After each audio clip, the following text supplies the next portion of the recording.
último assunto, que é essa questão do acordo entre o Mercosul e a União Europeia. Acordo União Europeia-Mercosul, o que está em jogo para o agro brasileiro? Eu selecionei essa notícia justamente porque destaca o agronegócio como grande beneficiado por esse acordo. Os países da União Europeia deram aval nesta sexta-feira ao Acordo de Livre Comércio com o Mercosul, bloco que reúne Argentina, Brasil, Paraguai e Uruguai. O próximo passo é a assinatura pelos dois blocos, o que deve acontecer no próximo dia 17, segundo o Ministério das Relações Exteriores da Argentina. Para valer, o tratado ainda terá que ser aprovado nos congressos dos países sul-americanos. O acordo não envolve só o agro, mas este foi o ponto mais sensível ao longo das décadas de negociação do livre comércio. Uma parte ruidosa dos produtores europeus protagonizou diversos protestos, alegando que seria prejudicada com a entrada de produtos sul-americanos mais competitivos. O Brasil, um dos maiores produtores de alimentos do mundo, deve ser um grande beneficiário do acordo. O bloco europeu já é o segundo maior cliente do agro brasileiro, atrás da China e à frente dos Estados Unidos. O acordo assume um peso ainda mais estratégico para o Brasil depois que as vendas do agro para os Estados Unidos despencaram em 2025, diante do tarifaço imposto pelo presidente americano Donald Trump. A sobretaxa acabou sendo retirada em novembro, mas quase metade das exportações do agro brasileiro ainda está submetida a ela. Além disso, recentemente, China e México, outros grandes compradores do Brasil, adotaram limitações para as importações de carne. O acordo prevê eliminar as tarifas de importação de 77% dos produtos agropecuários que a União Europeia compra do Mercosul. Com isso, o setor poderá aumentar as vendas de diversos itens, como café, frutas, peixes, crustáceos e óleos vegetais, que terão taxas de importação gradualmente zeradas na Europa. As tarifas serão reduzidas em prazos que podem variar de 4 a 10 anos a depender do produto. Itens como as carnes bovina e de frango terão cotas de exportação. São alimentos considerados sensíveis pelos europeus, pois competem diretamente com a produção local. É isso, né? O grande beneficiado vai ser o agronegócio. Uma das principais tensões do acordo está no setor de carnes. Pecuaristas europeus, sobretudo da França e da Polônia, resistem ao tratado por temerem perder espaço para os sul-americanos que podem ganhar competitividade no continente. É isso, né? Então, o agronegócio vai soltar rojão, mais terras vão ser desmatadas, mais florestas vão ser desmatadas para que tenha mais produção de carne. É isso, gente. A gente vai vendo aí o mundo se acabando diante dos nossos olhos, em crise climática, em guerra, em fascismo. Então, assim, isso aqui é só alguma coisa mais básica, né? Para quem falou, eu não tenho ideia do que seja esse acordo aí, agora você sabe. A gente sabe o básico aí do que aconteceu. O Acordo de Livre Comércio União Europeia-Mercosul não vale apenas para produtos agrícolas, mas este setor tem protagonizado boa parte dos embates. As discussões começaram em 1999 e foram paralisadas depois de um acordo inicial alcançado em 2019, governo Bolsonaro. As conversas só foram retomadas em 2024 a pedido da Comissão Europeia. O acordo foi então anunciado no fim de 2024, que encerrou o período de negociações e inaugurou o de aprovações pelos países. Olha só o que o Jones escreveu aqui. Não, vamos começar pelo começo, né? O Lula, o que o Lula falou? Dia histórico para o multilateralismo. Após 25 anos de negociação, foi aprovado o acordo entre Mercosul e União Europeia, um dos maiores tratados de livre comércio do mundo. A decisão, chancelada pelo lado europeu, une dois blocos que juntos somam 718 milhões de pessoas e um PIB de 22,4 trilhões de dólares. Em um cenário internacional de crescente protecionismo e unilateralismo, o acordo é uma sinalização em favor do comércio internacional como fator para o crescimento econômico, com benefícios para os dois blocos. O texto amplia alternativas para exportações brasileiras e investimentos produtivos europeus e simplifica regras comerciais para os dois lados. Uma vitória do diálogo, da negociação e da aposta na cooperação e na integração entre os países e blocos. O Jones repostou e escreveu: A volta da República Velha. Esse acordo é uma tragédia para o Brasil. Só fortalece o agronegócio, aumenta a destruição ambiental e aprofunda a desindustrialização brasileira. É exemplo típico do liberalismo agrarista que vimos durante todo o século XX. Não tenho que comemorar. Segue 2 vídeos do canal sobre o tema. Aqui ele tem uns vídeos de antes, né, que não são de agora, mas ele já tinha falado sobre isso antes. Ó, o acordo Mercosul e a União Europeia, um erro brutal. É cilada, o acordo entre Mercosul e União Europeia. Ah, ele postou um vídeo aqui, ó. Um novo pacto neocolonial. O acordo de livre comércio entre Mercosul e a União Europeia é um novo pacto neocolonial com os europeus, especialmente a indústria alemã, aumentando a exportação de produtos industrializados e a América Latina aumentando a exportação de produtos primários, potencializando a destruição ambiental, a mineração predatória e a destruição da nossa soberania. Que liberais imbecis como Javier Milei comemorem isso. É compreensível. mas por que gente supostamente de esquerda também comemora. Salve, camaradas, tudo bem? João de Manuel na voz. Foi aprovado pelo Conselho Europeu o Acordo Neocolonial de Livre Comércio entre Mercosul e União Europeia. Esse acordo é uma tragédia para o Brasil, é uma tragédia para o meio ambiente brasileiro, porque vai reforçar o poder e as exportações do agronegócio, é uma tragédia para a indústria brasileira, para a complexidade produtiva brasileira, porque vai aprofundar a desindustrialização, é uma tragédia para pensar qualquer projeto de país pautado em desenvolvimento de ciência e tecnologia em capacidades produtivas. Tem um gráfico famoso de um jornal alemão que mostra muito bem qual é a essência desse acordo. Mostra o Brasil e a América do Sul exportando produtos primários e importando produtos tecnológicos. É basicamente um acordo vaca por carros.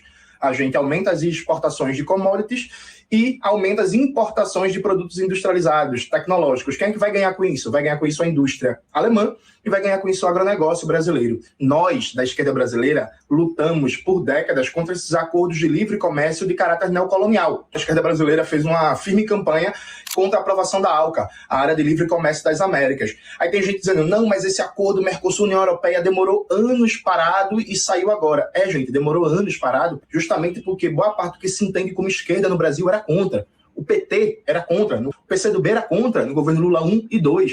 O PDT era contra. Até o PSB, que tem nada de esquerda, era contra, gente. É por isso que esse acordo demorou a sair do papel. Sabe quem foi que retomou as tratativas para avançar o acordo de livre comércio entre Mercosul e União Europeia? Foi o governo Bolsonaro no Brasil e o governo Maurício Macri na Argentina. O Paulo Guedes era entusiasta desse acordo.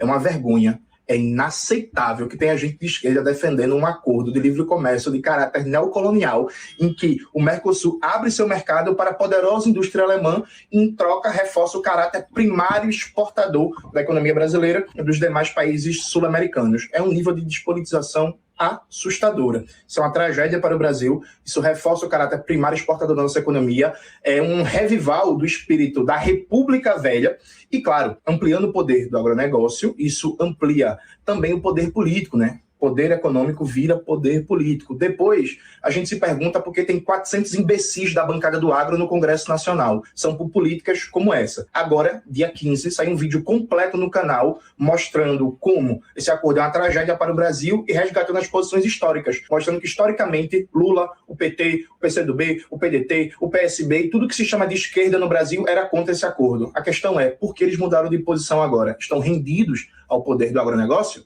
Sim.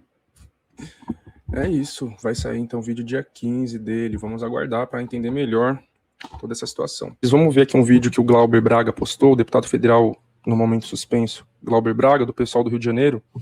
Ele postou um vídeo curto, um vídeo bem curto, na verdade, no Twitter dele, talvez ele tenha postado em outras redes também, mas eu não vi, falando que não tem motivo para comemorar esse acordo de livre comércio. Por que eu vou ficar feliz com esse acordo de livre mercado do Brasil, do Mercosul com a União Europeia? Por quê? Porque vai consolidar a nossa posição no mercado internacional de exportador de commodities e de importador de produtos industrializados da Europa? Não, eu não posso ficar feliz e nem celebrar isso. Vamos ver aqui os comentários. O Brasil tem que voltar a se industrializar, não só porque gera mais empregos, como porque economicamente é desvantajoso exportar matéria bruta e importar produtos industrializados. Estamos regredindo 50 anos. Eu até responderia, mas você foi tão raso no argumento que não vou gastar meu tempo. Sugiro se aprofundar mais no assunto, apresentar argumentos mais sólidos. Você não está vendo o motivo da PL da devastação ter passado, né? Alguém consegue conter o agro no Brasil? Não, né? Pesquisa aí. Uma hora você vai entender a estratégia de Lula. O que não confronta, contorna. Jesus Cristo. Qual que é o intuito desse comentário, né? Tipo, eu até responderia, mas se você não vai responder, então não responde, caralho. É só pra mostrar que, como eu sou melhor e mais superior e mais inteligente. Vai estudar, seu ignorante. Você não sabe de nada. Quem sabe sou eu. E o Lula, claro, né? Porque o Lula é o mais esperto. Ai, meu Deus, olha só, como que o petismo ele é rebaixado, né? E é uma desgrama para a esquerda ser guiada por isso. Alguém consegue conter o agro no Brasil? Não. Aí você vai entender a estratégia de Lula, o que não confronta, contorna. É isso, é ceder ao agro. Cede ao agro, vai, meu amigo. Cede ao agro, que no final do ano vai estar lá financiando a campanha do Flávio Bolsonaro ou do Tarcísio. Grande ideia, porque o lulismo é tão idiota que acha que se agradar a burguesia, a elite, o agro, eles vão apoiar eles, né? Vão muito. Esse acordo é a ALCA 2.0, um acordo desigual feito para aprofundar a dependência econômica brasileira e terminar de destruir a nossa indústria. Um absurdo o governo Lula patrocinar isso, e pior ainda, parte da esquerda brasileira celebrar esse acordo. Sem contar que os trabalhadores do campo dos países europeus, os das pequenas explotações, que ao final também são trabalhadores igual os nossos, vão se lascar bonito quando começar a chegar os produtos do agronegócio daqui. Nada a celebrar para o povão como sempre. Nenhum acordo com o europeu é bom para a América Latina, nunca. Estamos ficando para trás na fronteira tecnológica, neocolonialismo puro. Penso diferente, porque vai chegar o dia longínquo que o mundo inteiro vai ser um só país e esses acordos comerciais são o princípio de uma integração econômica que vai nos levar a outros tipos de integração sem guerras. Gente do céu, como pode alguém falar uma coisa dessas?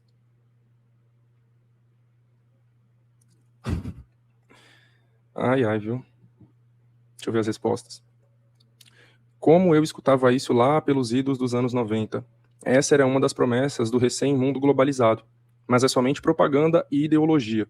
A verdade é que esse mundo nos levou para o que temos hoje. E o que temos hoje é uma merda perigosa. Nunca, nenhum país jamais vai aceitar apagar sua cultura e história para se integrar em um único país sem alma, sem cultura, sem história e sem povo. Que imbecilidade, gente, é uma merda maior que a outra, né? Ave Maria. Deixa eu ver a resposta. Aí você vai se enfiando num... Não é apagamento histórico, é entender a fase de desenvolvimento, onde nessa fase todos os povos vão contribuir para a construção do planeta. Claro, essa estimativa é que aconteça daqui a algumas centenas de anos. Ô, gente, alguém avisa? Se a humanidade quiser sobreviver, esse é o único caminho. Meu Deus, tá usando o quê? Ai, caralho. Jeová José, você falou de saudades do Enéas. Por favor, não. Não, saia dessa rua escura, meu parceiro. Esse Enéas aí não é nada de bom, não. Recomendar aqui, ó, um vídeo do Ian. Mais um vídeo aí do Ian. Muito bom. Por que odiamos Enéas Carneiro? Ó, o vídeo já passa de 1 milhão de visualizações. É isso, gente. Basicamente, o Enéas foi um Bolsonaro com faculdade. Outras palavras, o site, com muito conteúdo bom, viu? Acordo União Europeia-Mercosul. Era ruim e ficou pior. Ressaltando que esse texto ele não é de agora, né? Foi aprovado nesses últimos dias por parte da União Europeia, que tem esse acordo com o Mercosul, mas esse texto aqui é de 18 de dezembro de 2025, ou seja, tem pouco menos de um mês. Há poucos dias, o presidente Lula declarou, referindo-se ao acordo Mercosul-União Europeia, que estamos cedendo mais do que os europeus, para poder assinar o acordo ainda neste ano de 2025. E fez um apelo ao presidente da França, Emmanuel Macron, e à primeira-ministra da Itália, Giorgia Meloni, para que desistam das suas objeções e permitam essa assinatura. O que está acontecendo? Esse acordo não havia sido dado por concluído há poucos meses? Tentaremos explicar. Antes, porém, cabe situar brevemente a questão do acordo no contexto mais amplo da economia mundial e da política de comércio exterior do Brasil. É voz corrente entre analistas internacionais que atravessamos tempo de transição em escala global. Estamos em um período especialmente incerto, inseguro e instável. Se normalmente países não agem de maneira isolada, desconsiderando as circunstâncias que os envolvem, durante movimentos tectônicos é que avaliam seus passos de maneira especialmente calculada. Não embarcam em qualquer canoa. Pois bem, caro leitor ou leitora, em nosso último texto expressamos perplexidade com o modo como o governo brasileiro reagia à dinâmica em torno de um dos temas mais definidores da atualidade, o comércio internacional. O Brasil, severamente desindustrializado, regredindo em marcha forçada à condição de país primário exportador, volta a adotar o evangelho do livre comércio, justo na hora em que economias centrais e países emergentes relevantes reduzem o grau de exposição externa de suas economias, adotam medidas de proteção contra a concorrência estrangeira e elevam seu nível de autonomia produtiva e tecnológica. Enquanto isso, o governo Lula dobra a aposta no livre comércio como estratégia de desenvolvimento, em espantosa linha de continuidade com os governos Temer e Bolsonaro.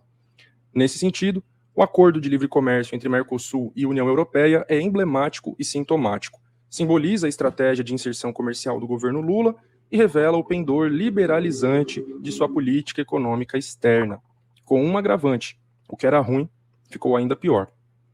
Apelidado de acordo Carros por Vacas, as suas regras de acesso ao mercado de bens agropecuários são aquelas negociadas por Paulo Guedes, as quais pouco alteram nossa participação no mercado europeu. Boa parte dos itens mais importantes para os produtores brasileiros continuarão limitados por cotas, a exemplo de carne bovina, frango e etanol. enquanto os produtos mais básicos, como soja, café verde e minério de ferro, já gozavam de tarifa zero antes do acordo. Para se ter uma ideia, as cotas são tão rigorosas que representam apenas 1% do consumo europeu. Mas essa vitória flagrante não foi suficiente para os europeus. Eles insistem em 7-1 para contornar as resistências ao acordo no interior do bloco. Eis o fato novo. O Parlamento Europeu aprovou o comando à Comissão Europeia para que inserisse regra de salvaguarda, prevendo que, em caso de aumento da importação em míseros 5%, a União Europeia possa deflagrar investigação expedita, com duração de apenas 3 meses, para suspender as condições preferenciais de acesso ao mercado europeu ou obrigar os países do Mercosul a adotar os padrões europeus de produção dos bens investigados. Ao invés de buscarmos acordos antiquados que nos obrigam a uma liberalização inconveniente, deveríamos promover um verdadeiro freio de arrumação em nossa estratégia de inserção econômica externa. Como pode o líder de um governo que se quer desenvolvimentista, à frente de um país melancolicamente desindustrializado, sair mundo afora proclamando o livre comércio, quando os países onde esse liberalismo teve origem estão em outra faixa de onda? Atribui-se a Keynes a observação de que quando os fatos mudavam, ele também mudava de ideia. Pois bem, os fatos mudaram profundamente. O presidente Lula mudará de ideia ou está definitivamente apegado a estratégias políticas ultrapassadas? Impressionante que, se você falar que o Lula é liberal ou neoliberal, a gente tem galera que fica louca, que surta, né? Aí, gente, defendendo o livre comércio, que nada mais é do que o liberalismo. Liberalismo na veia, gente. É lamentável, é isso. É manter o Brasil como fazendão do mundo, fazendão da Europa, fazendão da China, manter o Brasil desindustrializado, dependente. Lamentável.